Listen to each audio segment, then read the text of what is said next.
J.K. Rowling, like, wrote out entire arcs in a multi-book series on how awful a character that can't let go of their bigotry and doesn't know when to keep their mouth shut is. And now, J.K. Rowling just cannot seem to let it go that she's on the wrong side of history when it comes to trans issues. So today, some stuff went down. A stuff or two. Multiple stuffs might have gone down. So basically, who here has heard of Harry Potter? It was a bit of a fad for a bit. Harry Potter's a thing you might have heard of, a little indie success story.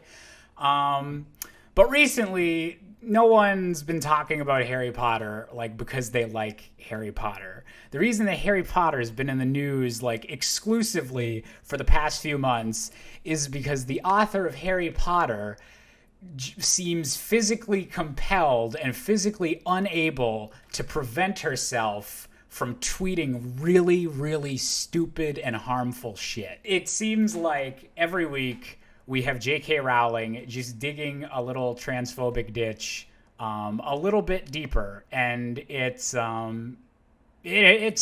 It really, really sucks because with all of the talk about how certain aspects of Harry Potter have like always been racist or like parts of her work have been bigoted from the beginning.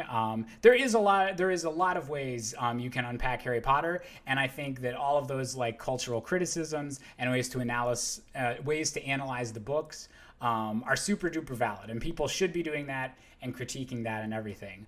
But Harry Potter was still a really, really important series to a lot of people. It's a whole meme these days for people to say like millennials like always compare stuff to Harry Potter and like everything's got to be a Harry Potter reference. And it's because like it was literally like the Star Wars of like I think a very specific generation of people where it was such a huge pop culture phenomenon that just everyone has some kind of emotional attachment to it. Or if you don't, then like you probably have an emotional attachment to some other book series or some other form of media that also came out like during the Harry Potter like kind of craze. So that's what makes it like incredibly disappointing to me, because we can say like Harry Potter's like always been problematic and stuff, and that can be true. But that doesn't mean that it doesn't like suck whenever work of art that was really important to you and that you did get a lot of positive aspects from, it turns out that the person creating that seems to have betrayed like the very ideals that you like might have learned through Harry Potter. So today, J.K. Rowling doubled down on some more stuff. If this becomes a YouTube video, I'm going to link down in the description below some resources that like actually unpack why the recent stuff that J.K. Rowling has been tweeting in regards to trans issues is actually very harmful. So I'll find I'll link to some of the resources that I've seen below like the actual video for the people that are educated to like actually pick apart like why the stupid shit she's saying is actually stupid shit. But I decided to kind of weigh in on this whole thing with my usual trademark wit and charm on Twitter, because I just saw that it was trending. J.K. Rowling issues another statement about her stance on transgender rights. And I just, I memed a little bit. Sometimes you just gotta meme. Just a bit when you gotta make a point. So, for those of you who have not read Harry Potter, or seen the movies, or played the video games, or played the collectible trading card game, or whatever they have these days. For those of you who haven't read it, Harry Potter and the Order of the Phoenix is the 5th book in the 7-book saga. And the bad guy in the 5th book is Dolores Umbridge. And so Dolores Umbridge is a professor that takes the Defense Against the Dark Arts spot. And yes, okay, so I'm I'm going to be flexing my Harry Potter knowledge right here. And I'm like not doing this to like lean into the stereotypes that millennials like can't relate anything to Harry Potter. I'm just doing this because like I'm doing it from this angle because as someone that grew up with Harry Potter and likes it a lot, like I want to point out why the person that made it, like now doing some of this shit, is like really stupid given what she said before. So I'm not doing this to be like defending like the Harry Potter books. I'm just saying I know some shit and I'm going to use that to my advantage. Dolores Umbridge is the Defense Against the Dark Arts teacher, and she is the worst. The entire 5th book is of just a buildup of plot development of Dolores Umbridge being the worst person. And this is the book after Voldemort just came back. So like literally Wizard Hitler is back. And then we spent an entire book of the Harry Potter saga like showing the worst possible human being just being like personally so awful to Harry and his friends and so bigoted and just like the definition of like corrupted power and rules for the sake of rules and like being old and just like every negative trait is defined by this character of Dolores Umbridge. And like J.K. Rowling has in the past said, actually, I'm going to see if I can find exactly what she said. Yeah, J.K. Rowling, the Harry Potter character that she dislikes the most is Dolores Umbridge and is like supposedly based on a real person or something like that. So like Umbridge is the worst. She makes like a teenager like carve like their name in blood into their arm. She's like super racist and all this. And so J.K. Rowling herself has gone on the record saying that like Umbridge is the worst possible character, least favorite person in all of Harry Potter. So she knows that Umbridge,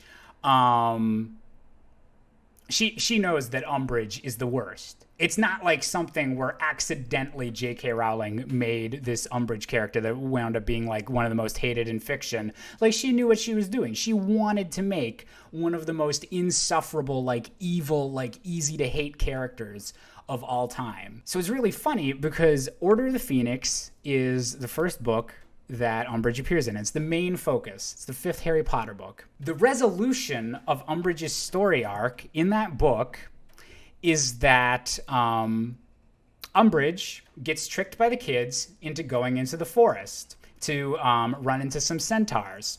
And the kids' plan is the centaurs, they don't like it when people come into the forest. So the centaurs will like just argue with Umbridge for a while and then we can like get away or something. So they just want like these two forces that have kind of been like antagonists in the book so far. Like they're trying to get them to meet up and like cause trouble for each other so the kids can go off and save Sirius Black and all that. And so Umbridge runs into the centaurs, and things are almost going okay, but the downfall of Umbridge specifically in Order of the Phoenix comes from the fact that she cannot hold back how bigoted she is. She's like, things are going well with the centaurs, they might be able to get out of here, and then Umbridge just starts saying some stupid shit and starts saying like, half-breeds, like, we give you the right to be here, to the centaurs and stuff like that. And like, I'm sure there's a whole lot of icky like racial politics to unpack there and stuff like that. But the moral of the story, as told, is that Umbridge is so flawed as a character that she doesn't know when to keep her mouth shut, and she is so bigoted against a species or a group of people that she cannot help herself from making her current confrontation worse and doubling down, and then the centaurs get pissed and they drag her off and stuff like that. So that's Umbridge's like downfall. Like, J.K. Rowling wrote this character as being awful, and then she's so awful and doesn't know how to shut up, and that's her downfall. And then again, even whenever J.K. Rowling brings back the character of Umbridge in the next, or in 2 books from then, the final Harry Potter book, Harry Potter and the Deathly Hallows, Umbridge comes back, is now a full out Nazi working for, or like Nazi equivalent in the Wizarding world or whatever, but is now working for Voldemort after Voldemort has taken over the government and all that stuff. And Umbridge gets defeated in her brief like interlude back into the plot because she can't help telling everyone that she still believes in all of her racist stuff and has been given the thing that's actually one of Voldemort's Horcruxes. So Harry, Ron, and Hermione are able to like defeat Voldemort again because Umbridge is not able to shut up about the fact that she's wearing a Horcrux and is being super racist again, and it super approves of the whole pure blood mentality that Voldemort pushes. So again, I'm not saying all this, like, I'm not giving this recap to be like, look how big my brain has grown from all this Harry Potter knowledge. I'm saying it that J.K. Rowling, like, wrote out entire arcs in a multi-book series on how awful a character that can't let go of their bigotry and doesn't know when to keep their mouth shut is. And now, J.K. Rowling just cannot seem to let it go that she's on the wrong side of history when it comes to trans issues. Like, it's like none of this would be okay. Like all, like it's all harmful. Like the rhetoric that she's been putting out since her very first like twit longer and stuff like this, that happened like a couple months ago, or who knows how long it was. Time means nothing in quarantine. But like that would still be awful. But the fact that she keeps doubling down on it and is still trying to like maintain this underdog narrative that like she's speaking like truth to power, and there's this shadowy like trans people conspiracy to keep the underdog quiet. She became the character she swore to destroy. And like that's the thing is, like, how do you do that? Like, how do you invent a character like that and then like either always were or like I don't want to like, all we can go by is what J.K. Rowling is putting out into the public. And she just keeps putting out really harmful and really bad takes out into the public. So I don't know, like, if she was radicalized, like if she, maybe J.K. Rowling watches some really shitty YouTubers and that's what happened to her. But whatever the reasoning is, it's really harmful for a person with her platform to be making the statement she is. And the fact that she just keeps playing this like victim angle that like she's actually like trying to speak up for women, and like there's so many people that have been silenced by this shadowy cabal of LGBTQ plus people. Like it's just so frustrating.